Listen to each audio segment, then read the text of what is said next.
I'm standing at one of my projects that I just found out I will not have water, sewer, or electricity for 3 months. And as you see, I already started building. What am I gonna do here?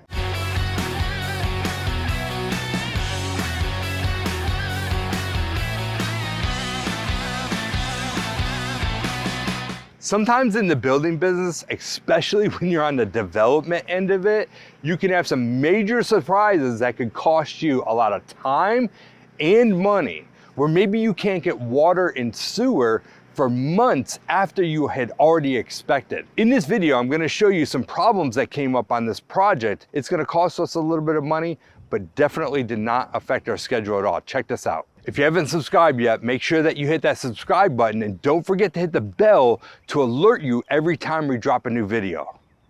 I bought this property several months back, and as you see, there's 3 different lots right here. So 3 lots, 3 single family homes. It's part of an older development. Over here on this side, we have an old KB Homes neighborhood, 20-year-old neighborhood. This was all part of that development.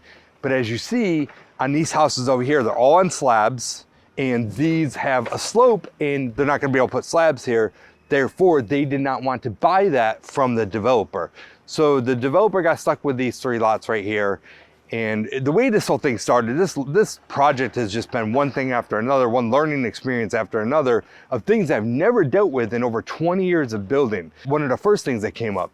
So when I bought these 3 lots, I was like, oh, based on the UDO, the zoning, I could take these 3 lots and I can actually turn them into 5 lots. So we start the process, get the surveyor, lays everything out, got it split to where I needed to split it. There was some challenging things because it's very weird, this piece of property. There's actually 3 different zonings on just these 11 lots. So it starts off with a zoning called RR at the very first lot, not the whole lot. 60% of the lot is RR, the other 40% is RS10. The second lot, RS10. This third lot right here, and all the way down is RS8. So RS10 and RS8 is not too much of a difference, but going over to RR, because more than 50% of the lot is in that particular zoning, I had to go with RR, which means these houses sit back 25 foot from the right of way. Back there, the front setback is 50 foot on those ones. So we've had all kinds of different challenges. So go in to take these 3 lots, turn them into 5 lots. The city comes back that there's this weird thing on the deed that states that when they recorded this, it can only have a maximum of 308 lots in this subdivision. My civil engineer, my land planner, and everybody downtown said that they've never seen anything like this before. So this was our first thing. Can you fight it? Can you go through all this to try to break this thing in this deed? Yeah, it could take me 6 months, maybe a year, cost me a ton of money, and it could still be a no. So you know what? The deal worked with 3 lots. I'm gonna keep it 3 lots. But here's where things come into play. When I bought this lot, it was completely filled with trees, just like we have back here. So we go through, we clear all the trees out, we get all the grading done, and we had a permit for doing the water and sewer, but there was so much equipment on here, I didn't want to do that while this was happening. I knew it was only gonna take a couple days, so I scheduled everything after all of the clearing grading is done. Let's go ahead and pop into water and sewer. We're also going to get our temporary power. So right behind me, I have a temporary power pole. There's 1 at each lot. Our power company will come in and they'll underground bring power to this, put a meter on that pole. Now it gives our construction site power while we're building this. So we go through all that, clearing gets done. My guy gets over here and he had some questions. So he asked to meet the inspector over here before he cut up the roads. Thank God he did that. So we get over here and the inspector meets him over and he said, hey, I was just told on the way over here to let you know that the water is under the sewer and something needs to be engineered to get it over the top. Wonderful. Well, I've had a permit for over here for a couple of months. Why didn't anybody tell me about this 3 months ago? But they tell us the day that we're gonna start construction. So what do we have to do? I'm scrambling, going back and forth with the city, trying to figure this out. Long story short, I need to get a civil engineer to draw me up to rebuild this part of the system to get it up and over. So they're gonna get creative. They've got some ideas. I'm looking forward to seeing the results of where they're at. I had to pay for the surveyor to come and locate everything on the street. And it's just a slower process. It's gonna take me about 3 months at best before I can come over here. We've got everything approved and I can cut in and bring water and sewer into this property. In the meantime, as you see, my foundation guys, guess what they need? Water to build the foundation. So they had to bring in water tanks. Power is not too bad. They could bring a generator. They're using battery tools.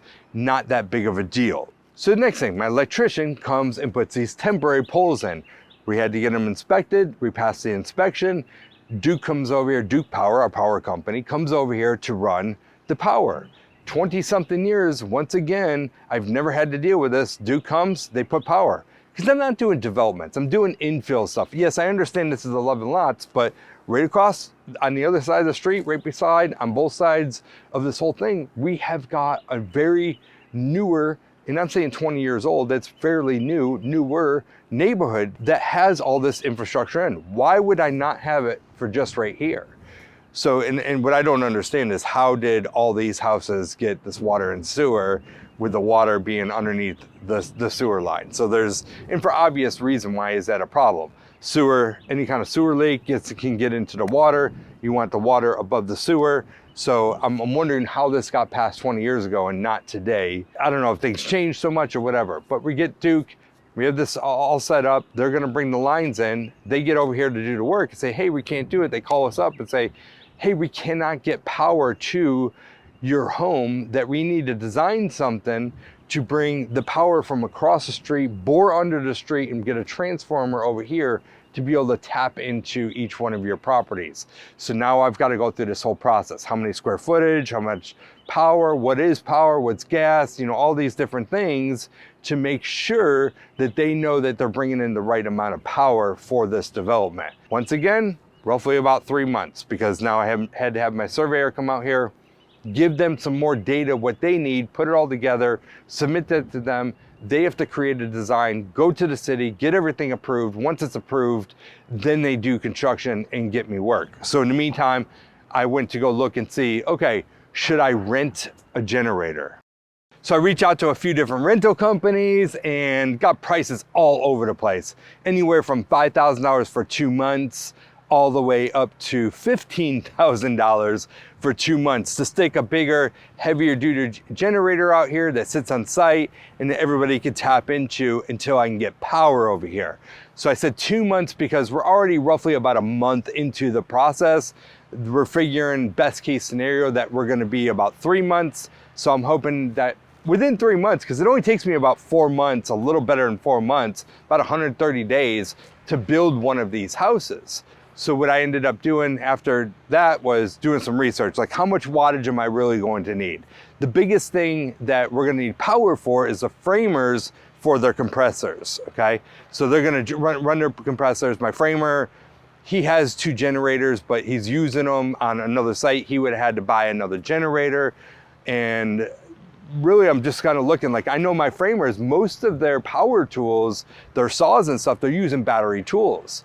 Okay, I think they have like one saw that they pull out for certain stuff, but a lot of stuff that they're doing is just with battery tools. Believe it or not, they're using that DeWalt 24-volt battery, and that's what a lot of people are going to. They're going to battery type of guns, and at some point in time, the compressors are just not even gonna be a thing on job sites anymore. My trim carpenters use battery guns.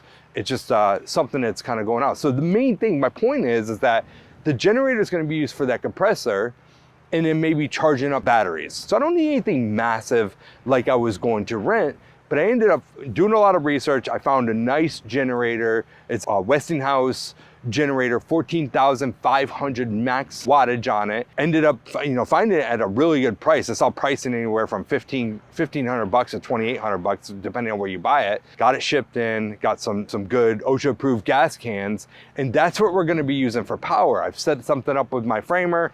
I said, look, I'll supply the gas. I'm gonna get you the generator. I want you to be responsible for it, but I need to make sure that you know that other people are gonna use that generator. So you're responsible for getting to the site every single day.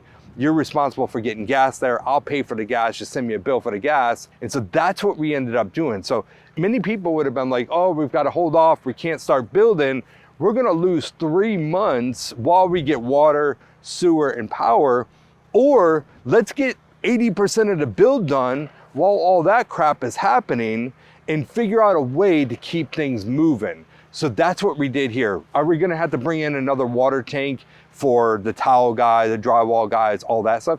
Yeah, no big deal. As soon as these guys roll out, they're gonna take their tanks. I will probably buy a tank and have it dropped over here, get a water company come over here, fill it up. And that's what everybody can use for construction build. So the point of this whole thing is, look, you can be held down, it can cost you a ton of money and a lot of time as well, or you can solve problems on how to keep the project going. Now, I'm sure you're probably asking, like, how much more is this gonna cost me from the point of the surveyors, the engineers and all that stuff? As far as the surveyors and engineers and stuff, it's probably gonna cost me about 10 grand more. So nothing big. I have 11 lots here, so less than $1,000 per property that cost is gonna be absorbed into. Is it gonna cost me more for tapping into the water and sewer to bring the water line up and over? Maybe, even if it's another $1,000. So I'll have $2,000 additional that comes out of my net profits per house. Well, when you're generating 25, 30% net profits of the sales price, it's not a big number and it's things that are gonna happen. And guess what? I already had that number baked into a contingency so that the $2,000 per property will come out of my contingency for each and one of these properties. I inflated my contingency because of site conditions here. I do have slope lots, which is gonna give me bigger foundations. It's gonna cost me a little bit more to do that. Ultimately, is it gonna cost me more? No, it's already in my contingency. So many people that come across this type of hurdle could lose tens of thousands of dollars and even months of time. In my coaching program, this is some of the stuff that I show people how to mitigate these problems, how to run through, not skip a beat, and make sure that you're still becoming very profitable on these projects, even with these kind of hurdles. There's solutions to every problem. And getting with a network and a group like this will help you go through and think outside the box on how you can take problems like this and turn them into a win. If you find that this is valuable, hit the like button. Also, drop a comment below. If you ever had something like this happen to you, how did you go about mitigating the problem? In most cases, stuff like this can be avoided. If you're stuck on something, you need some help, shoot me an email at info@homebuildingbp.com. Let's hop on a call, talk through it, see if it's something I can help you with. Thanks for watching. I'll see you on the next video.